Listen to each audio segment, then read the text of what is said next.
नमस्कार दोस्तों, स्वागत है आपका फिर से एक बार मेरे चैनल पे जिसका नाम है इंग्लिश ए टू जेड। आज का हमारा टॉपिक है दोस्तों डिटर्मिनर्स किसे कहते हैं, इसका अर्थ और इसके टाइप। आज हम ये सभी चीज़ें कवर करने वाले हैं इस वीडियो के थ्रू।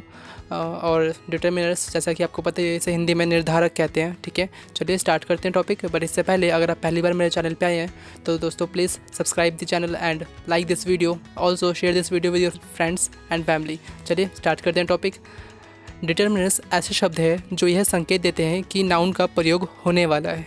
ठीक है, डिटर्मिनर्स ऐसे शब्द होते हैं जो यह संकेत देते हैं कि नाउन का प्रयोग सेंटेंस में होने वाला है। इन्हें फिक्सिंग वर्ड भी कहते हैं। ठीक है दोस्तों, इन्हें फिक्सिंग वर्ड भी कहते हैं क्योंकि ये नाउन की स्थिति को स्थिर करते हैं, क्योंकि ये नाउन की स्थिति को फिक्स करते हैं। नीचे कुछ एग्जाम्पल है, आप इन्हें देख सकते हैं। A little knowledge is a danger thing. Reema wants to be a teacher. This place is very beautiful. Every boy is intelligent. Put some sugar in the pot. जी, जैसे कि आप दोस्तों देख सकते हैं इन सभी सेंटेंस में लिटल, वेरी, एवरी, सम का प्रयोग इस बात को सुनिश्चित करता है कि उनके बाद नाउन का प्रयोग होने वाला है। ठीक है, ये नाउन को मॉडिफाई करते हैं, दो डिटर्मिनर्स के साथ इनका प्रयोग नहीं होता है। ठीक है, आगे देखते हैं हम डिटर्मिनर्स। इनके जो टोटल 5 टाइप होते हैं वो कुछ इस प्रकार है। पहले आप देख सकते हैं आर्टिकल डिटर्मिनर्स, दूसरा demonstrative determiners, possessive determiners, numeral determiners, quantitative determiners. जी दोस्तों, चलिए आगे हम इन्हीं 5 टॉपिक को अच्छे से समझते हैं। जी, पहला है दोस्तों हमारे पास आर्टिकल डिटर्मिनर्स। जी, आर्टिकल डिटर्मिनर्स क्या होता है ये समझते हैं। आर्टिकल डिटर्मिनर्स की संख्या टोटल 3 होती है। ठीक है, इनकी 3 संख्या होती है आर्टिकल डिटर्मिनर्स की, जो कुछ इस प्रकार है। अ, एन और टीचर और द, जिनमें से ए तथा एन इंडेफिनिट आर्टिकल्स कहलाते हैं और द डेफिनेट आर्टिकल्स कहलाता है। ठीक है दोस्तों, और जो द शब्द है वो डेफिनेट आर्टिकल है। ए का प्रयोग वैसे सिंगुलर काउंटेबल नाउन से पहले होता है जिसका आरंभ किसी कॉन्स्टेंट की ध्वनि से होता है। ठीक है, कॉन्सोनेंट की ध्वनि से होता है, जैसे a college, a horse, a house, a village. ठीक है, और भी देख सकते हैं आप आगे। इन सभी वर्ड से पहले अ का उपयोग किया गया, ए का उपयोग किया गया। ठीक है जी, आगे देखते हैं एन का प्रयोग। एन का प्रयोग सिंगुलर काउंटेबल नाउन से पहले होता है जो किसी बॉवल या बॉवल की ध्वनि देने वाले कॉन्सोनेंट से आरंभ होते हैं। वो कुछ इस प्रकार है दोस्तों। एग्जाम्पल जैसे आप देख सकते हो, an egg, an ulcer, an MLA, an MSC, an MA. ठीक है दोस्तों, ये कुछ उदाहरण थे कि आप एन का उपयोग कैसे कर सकते हैं सिंगुलर काउंटेबल नाउन से पहले। जी, आगे देखते हैं हम कि दा का प्रयोग हम किस प्रकार करते हैं। दा का प्रयोग किसी व्यक्ति या वस्तु को निश्चित कर देने के लिए किया जाता है। जी, दा का प्रयोग किसी व्यक्ति या वस्तु को निश्चित करने के लिए, फिक्स करने के लिए किया जाता है। कुछ एग्जाम्पल आप देख सकते हो। Sentence, the man is honest. ठीक है, the boy is intelligent, I love the girl, the mango is sweet. जी दोस्तों, आप देख सकते हो यहाँ पे जो द वर्ड है वहाँ पे निश्चित करता है, इनकी जो स्थिति है उसको निश्चित करता है। ठीक है दोस्तों जी, आगे देखते हैं। आगे है दोस्तों हमारा डेमोन्स्ट्रेटिव डिटर्मिनर्स। जी, इसे समझते हैं हम।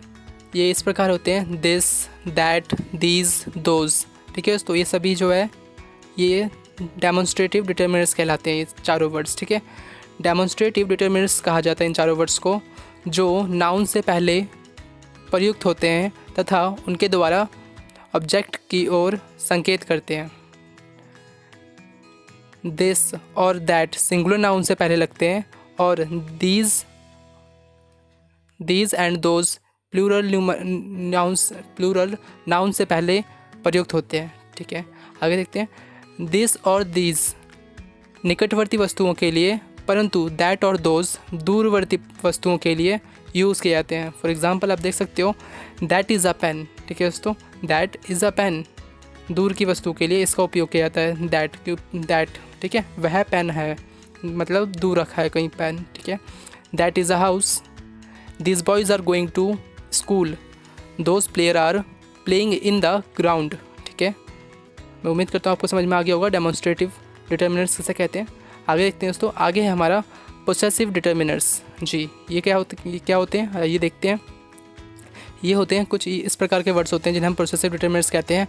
माई, our, your, his, her, it, their, ones. ठीक है दोस्तों, ये सभी वर्ड पोसेसिव डिटरमिनर्स कहलाते हैं।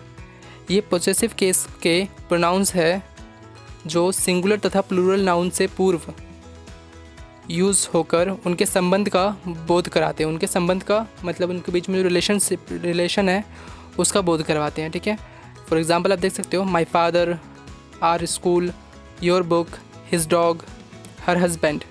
ठीक है, और भी एग्जांपल है दोस्तों आप देख सकते हो ये देयर हाउसेस, वंस ब्यूटी इत्यादि। ठीक है, ये थे पोसेसिव डिटरमिनर्स के एग्जांपल्स। जी आगे देखते हैं। आगे है दोस्तों न्यूमेरल डिटरमिनर्स। जी ये 3 प्रकार के होते हैं, डेफिनेट, इंडेफिनेट तथा डिस्ट्रीब्यूटिव। ठीक है, पहले देखते हैं हम डेफिनेट न्यूमेरल्स। इनसे निश्चित संख्या का बोध होता है। इनसे निश्चित संख्या, ठीक है, जो नंबर होता है उनका बोध होता है। फॉर एग्जांपल आप देख सकते हो जैसे 1, 2, 3, फर्स्ट, सेकंड, ये सभी जो है दोस्तों ये डेफिनेट न्यूमेरल्स होते हैं। ठीक है, इत्यादि डेफिनेट न्यूमेरल्स डिटरमिनेट है। ठीक है दोस्तों, आगे फॉर एग्जांपल आप सेंटेंस देख सकते हो 2 girls are swimming, the second boy in the row is my brother, both are intelligent. ठीक है दोस्तों, आप देख सकते हो यहाँ पे बोथ, सेकंड, 2, ये सारे जो है ये डेफिनेट न्यूमेरल्स डिटरमिनर्स के एग्जाम्पल है। जी आगे देखते हैं। आगे है दोस्तों हमारा इनडेफिनेट न्यूमेरल। जी सेकंड टाइप जो है इसका, ये निश्चित संख्या को व्यक्त करते हैं। ये निश्चित संख्या को व्यक्त करते हैं, जो फिक्स नंबर होते हैं उनको। लाइक आप देख सकते हो कुछ ऐसे वर्ड होते हैं सम, मैनी, अ, फ्यू, ऑल, सेवरल इत्यादि इनडेफिनेट न्यूमेरल्स डिटरमिनर्स है। ठीक है, सम का अर्थ है कुछ या फिर कोई। इसके बाद सिंगुलर या प्लूरल नाउन का प्रयोग होता है। फॉर एग्जांपल आप सेंटेंस देख सकते हैं there are some girls in this school, there are some girls in this school. Many का अर्थ होता है बहुत। इसके बाद कॉमन नाउन का प्रयोग प्लूरल नंबर में होता है। फॉर एग्जांपल आप देख सकते हो many students are absent. Many का अर्थ है बहुत। ठीक है, मैनी का अर्थ है बहुत, परंतु इसके साथ सिंगुलर नंबर का प्रयोग किया जाता है। फॉर एग्जांपल आप देख सकते हो sentence many a person think of good health. ठीक है, आगे देखते हैं। आगे हैं दोस्तों फ्यू वर्ड का अर्थ। फ्यू का अर्थ होता है बहुत ही कम, अल्प, मतलब जो फ्यू थोड़े से शब्द थोड़े के लिए यूज़ किया जाता है इस वर्ड का। द फ्यू का अर्थ है वही संख्याएं जो, और फ्यू का अर्थ है कुछ। ठीक है, फॉर एग्जांपल आप देख सकते हो आई हैव फ्यू बुक्स, मेरे पास बहुत कम किताबें हैं। I have few books, I have few books, I have a few books, मेरे पास कुछ किताबें हैं। I gave her the few books I had, मेरे पास जितनी पुस्तकें थी उसे दे दी। ठीक है, ऑल, हाँ जी दोस्तों, ऑल का अर्थ है सभी या फिर कुछ।